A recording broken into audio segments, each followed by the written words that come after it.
لوبیا ایک ایسی سبزی ہے کہ اس کے اتنے فوائد ہیں، اتنے بینیفٹس ہیں کہ آپ کے خواب و خیال میں بھی وہ فائدے نہیں ہوں گے۔ بہت طاقتور چیز ہے، اللہ نے قدرتی طور پر اس میں بہت ساری طاقت رکھی ہے۔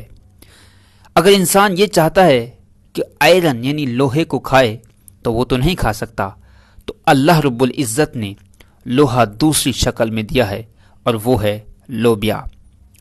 کہا جاتا ہے کہ اگر 10 کلو سیب کے آئرن کو جمع کیا جائے، 10 کلو سیب کے آئرن کو جمع کیا جائے تو ایک لوبیا دانے کی طاقت اس سے کہیں زیادہ ہے۔ اہل عرب اس کو بہت زیادہ کھاتے ہیں، جیسے ہم چاول کھاتے ہیں ایسے ہی وہ لوگ لوبیا کو کھاتے ہیں، اور لوبیا پروٹین سے بھرپور ہے۔ جتنی بھی چیزیں ہم